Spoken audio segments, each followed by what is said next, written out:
तो अब हम देखेंगे कि HTML के अंदर हम टेबल्स कैसे क्रिएट कर सकते हैं। टेबल्स बेसिकली किसी भी वेबसाइट के अंदर बहुत ज़्यादा एक इम्पोर्टेंट रोल प्ले करते हैं, क्योंकि जब भी हमें कोई डाटा डिस्प्ले करवाना होता है जो कि बहुत ज़्यादा होता है, तो उसको हम टेबुलर फॉर्म में डिस्प्ले करवाते हैं। क्यों? क्योंकि हम हर एक डाटा को अलग से इस तरह पैराग्राफ टैग के अंदर या हेडिंग टैग के अंदर नहीं लिख सकते। लिखने को तो हम लिख सकते हैं, लेकिन हम टेबल्स इसलिए यूज़ करते हैं ताकि एक जो ग्राफिकल व्यू है यूज़र को, वो ज़्यादा अच्छे तरीके से उसको वो चीज़ समझ आ जाए।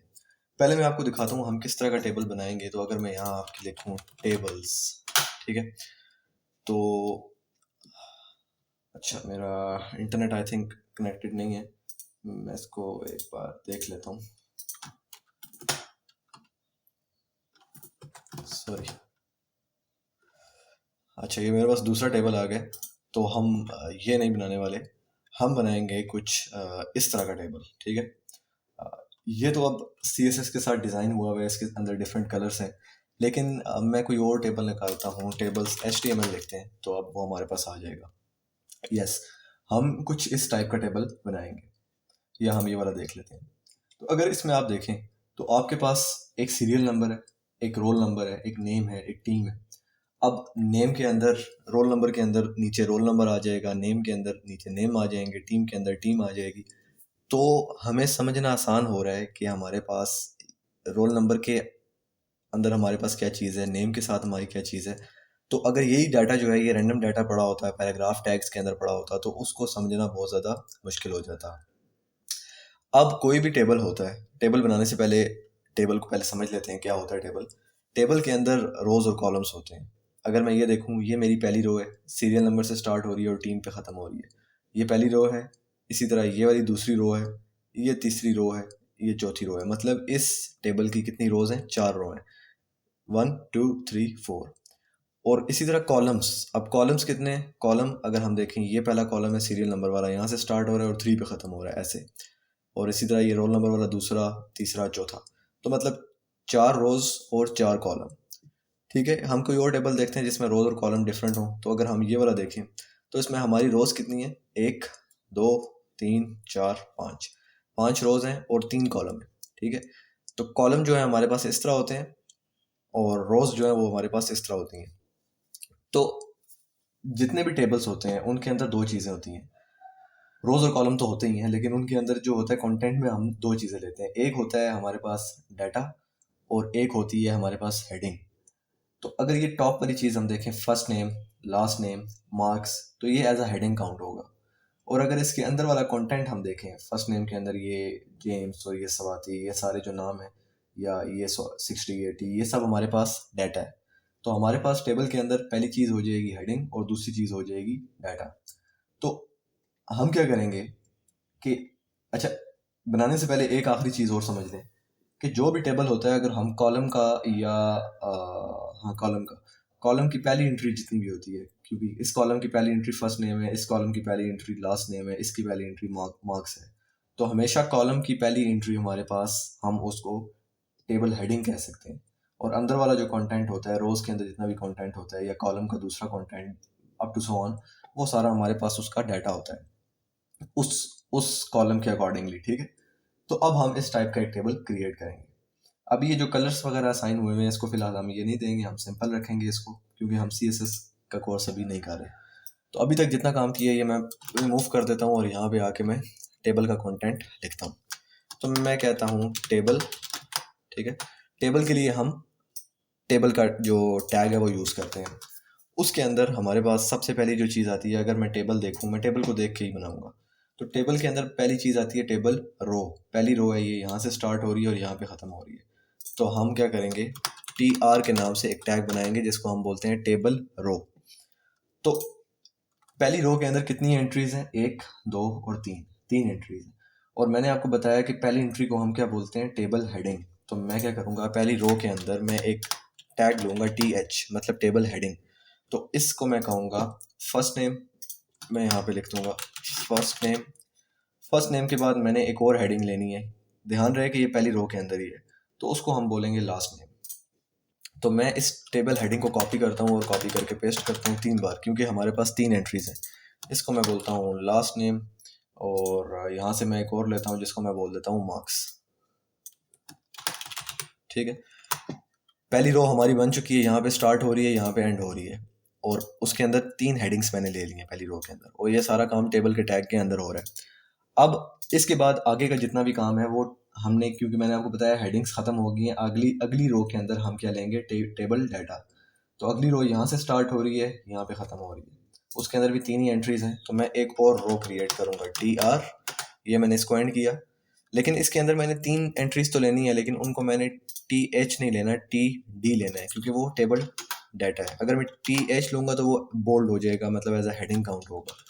तो मैं इसको TD को स्टार्ट किया, यहाँ पे आके मैं लिखता हूँ उसी का लिख लेते हैं यार, सोनू,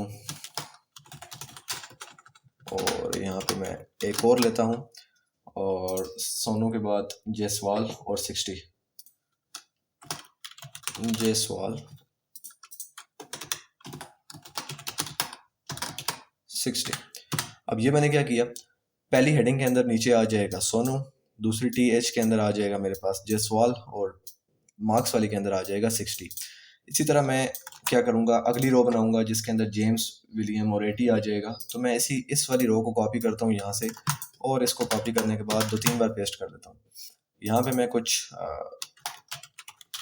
रैंडम डाटा लिख लेता हूँ, और 90 ABC XYZ और 50। अभी के लिए 3 रोज़ बहुत हैं, आप जितनी मर्ज़ी चाहें यहाँ पे क्रिएट कर सकते हैं। अगर इसको आप ऐसे 100 टाइम पेस्ट करेंगे तो 100 रोज़ बन जाएंगी, मतलब ये रो है पूरी हमारी, और इसके अंदर का ये डाटा है। तो आप जितनी मर्ज़ी रोज़ चाहें क्रिएट कर सकते हैं, या जितने मर्ज़ी कॉलम आप यहाँ से क्रिएट करना चाहें वो आप कर सकते हैं। तो अभी के लिए इसको सेव करते हैं, और सेव करके अपना एक बार कोड को रन करते हैं। तो ये देखें, हमारे पास एक टेबल क्रिएट हो चुका है। फर्स्ट नेम के अंदर सोनू आ रहा है, जायसवाल आ रहा है, ABC आ रहा है, इसी तरह लास्ट नेम। अच्छा, ये आपस में बहुत ज़्यादा कंजेस्टेड है, अभी समझ नहीं आ रही, लेकिन अगर मैं एक छोटा सा CSS की प्रॉपर्टी अप्लाई करूँ, स्टाइल, और यहाँ पे मैं लिखूँ TR और TR border 1 pixel solid red, और इसको एक बार रिफ्रेश करते हैं।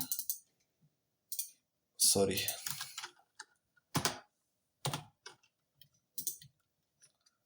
TH और TD।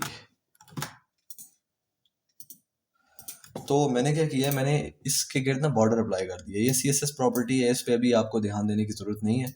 ये अब इसके बाद हम CSS का कोर्स ही करेंगे, ये सब चीज़ें हम उसमें कवर कर लेंगे।